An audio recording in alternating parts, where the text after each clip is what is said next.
Hello everyone, welcome to my channel. मैं हूं आपकी होस्ट रश्मि। जैसा कि थंबनेल से आप लोगों को पता चल ही गया होगा कि मैं आज कोकेडामा के बारे में आप लोगों से बात करूंगी और उसे बनाना दिखाऊंगी। कोकेडामा एक जापानीज आर्ट है और हम ये इतना यूनिक होता है कि हम अपने किसी भी कॉर्नर को इससे ब्यूटीफाई कर सकते हैं। तो आइए चलते हैं हमारी वीडियो में। कोकेडामा एक जापानीज आर्ट है और उसमें जो उसको बनाने में जो चीज़ें इस्तेमाल होती हैं, मैंने उसका मॉडिफाइड वर्जन किया है।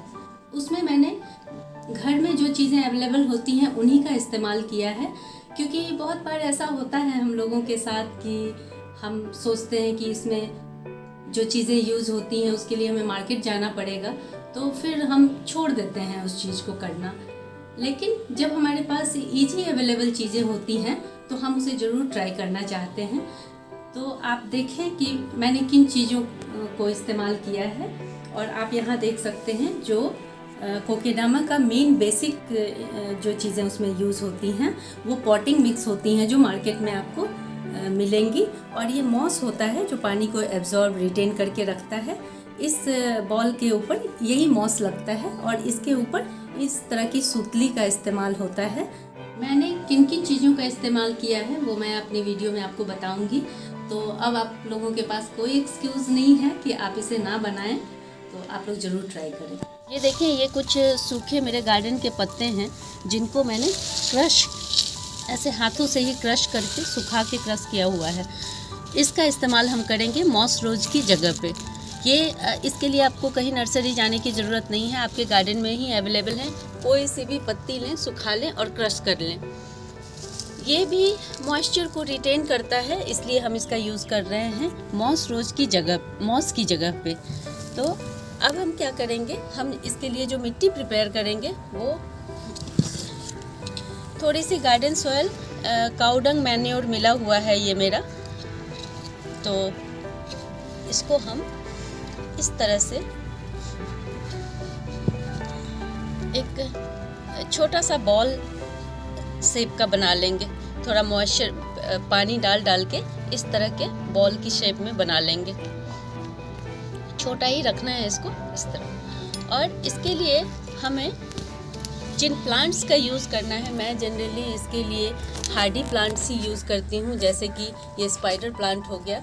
इसका एक्सपीरियंस बहुत अच्छा है मेरा, क्योंकि ये मेरे पास मैंने 3 साल पहले जो कोकेडामा बनाया था वो भी आज बहुत अच्छे से चल रहा है। अगर आप जैसे कुछ प्लांट्स होते हैं जिनमें ये बहुत अच्छा नहीं चल पाता कोकेडामा में, तो जैसे कोई भी जैसे सक्यूलेंट प्लांट हो गए या फिर कोई भी डेलिकेट प्लांट है तो आप वो अवॉइड करें। कोई भी हार्डी प्लांट आप ले सकते हैं। आप देख सकते हैं मैंने 3 कोकेडामा बना के रखा हुआ है और इधर भी एक मैंने हैंगिंग बना के रखी हुई है, ये पोटली डाल करके। ये भी आप लोग देख लें, इसमें ये स्पाइडर प्लांट लगा हुआ है।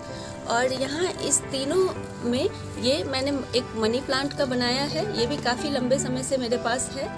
और ये अगेव का प्लांट है जो मैं आप लोगों को ज़रूर रिकमेंड करना चाहूँगी। ये प्लांट बहुत हार्डी होते हैं और इस तरह के कोकेडामा में दिखने में भी बहुत खूबसूरत होते हैं और काफ़ी लंबे समय से मेरे पास है ये। अब मैंने ये आप लोगों को दिखाने के लिए ये एक स्पाइडर प्लांट सेलेक्ट किया है, इसे निकाला है। अब हम इसके सारे रूट को इस तरह से हाथों से तोड़ के इसको छोटा कर लेंगे ऐसे। इस घबराएं ना, क्योंकि इससे इसका कुछ नहीं होगा, बहुत हार्डी प्लांट है ये। हमें थोड़ी सी रूट रखनी है, बाकी सब निकाल देनी है।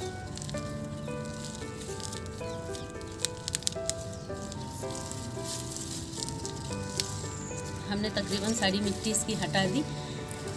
अब ये जो हमने बॉल बनाया था इसको इस तरह से 2 टुकड़ों में करेंगे और इसके आगे पीछे इस तरह से लगा करके इसको एक गोल शेप दे देंगे इस तरह से। ये आप देख रहे हैं ऐसे।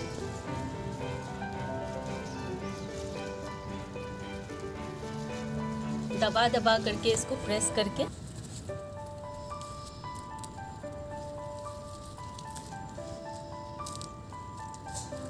अगर आपको थोड़ा कोई एक्सपोज्ड एरिया दिखे तो उसमें आप इस तरह से मिट्टी लगा के भी इसको ऐसा शेप दे सकते हैं। सारे रूट्स को हम इससे कवर कर देंगे।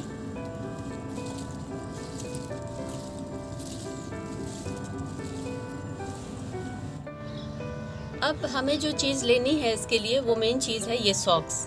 वुलन वाला कोई भी सॉक्स आप ले लें और इसमें हम हमारे जो ये सूखे पत्ते हैं इनको इस तरह से फिल कर देंगे थोड़ा सा।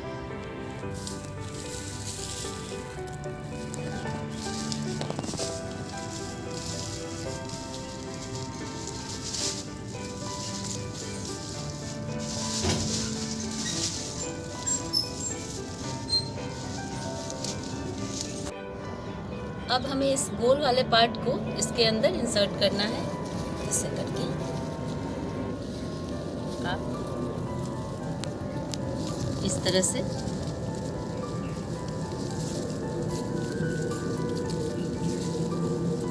इसको सेट कर लें हाथों से, धीरे धीरे से दबा के। और जो इसके ऊपर का पोर्शन है सॉक्स का, इसको डबल करते हुए इसके ऊपर इस तरह से चढ़ा दें ऐसे।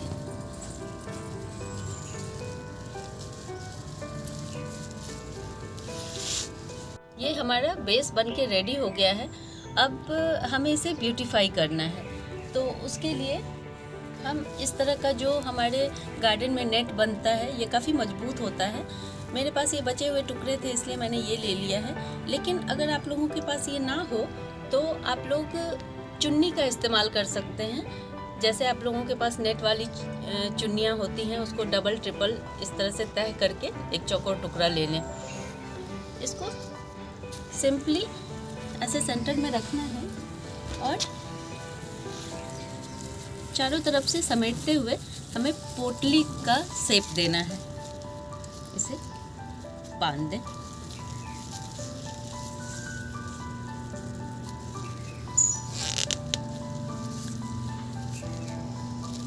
इसे बांधने के बाद हम जितने भी इसके आउटर सरफेस में ये एक्स्ट्रा पार्ट है उसे कट कर देंगे इस तरह से।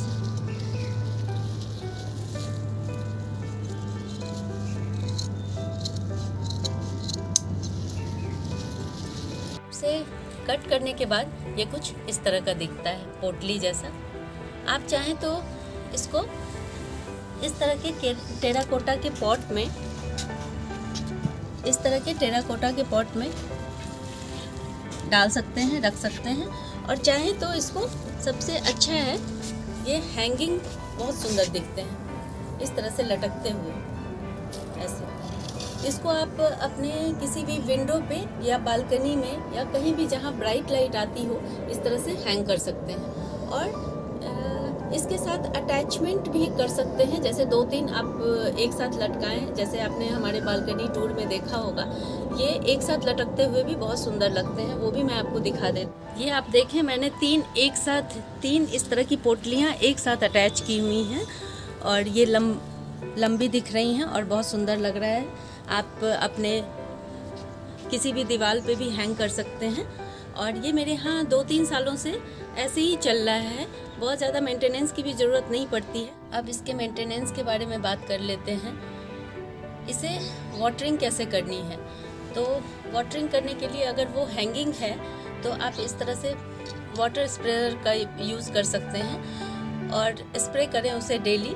और अगर आप उसे किसी बकेट में पानी डाल करके डिप कर लेते हैं तो भी आपको 1 सप्ताह तक पानी देने की ज़रूरत नहीं पड़ेगी, वो पूरी तरह एब्जॉर्ब कर लेगा पानी को। जैसे मैं आपको बता दूं, जैसे ये हमारा एक टेराकोटा का पॉट है। अगर आप टेबल टॉप पे रखना चाहते हैं इसे या किसी विंडो पे रखना चाहते हैं तो हमें कैसे वाटरिंग करनी है इसकी, हम सिंपली इस पॉट में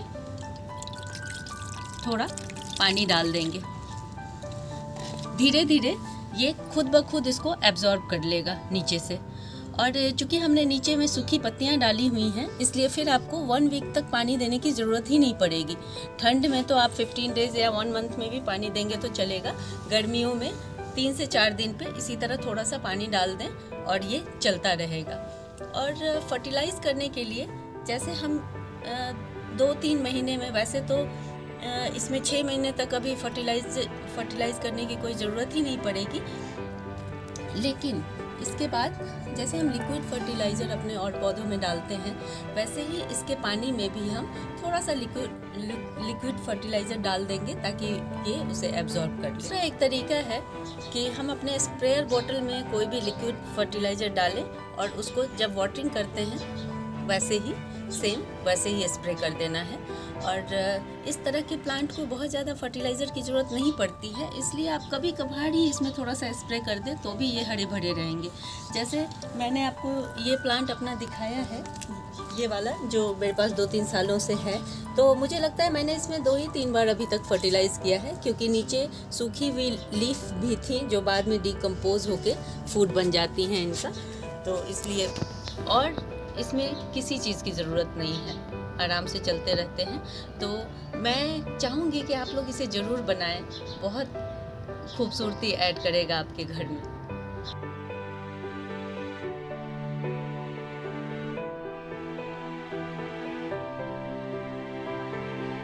बालकनी टूर वाले वीडियो को आप लोग ज़रूर देखें, मैंने डिस्क्रिप्शन में उसका लिंक दिया हुआ है और आप वहाँ देखेंगे कि मैंने कोकेडामा को किस तरह से इस्तेमाल किया है, कैसे सजाया है। अगर आप लोगों को मेरी ये वीडियो पसंद आती है तो प्लीज़ इसे लाइक, शेयर एंड सब्सक्राइब करना ना भूलें। Live nature, love nature. Thank you.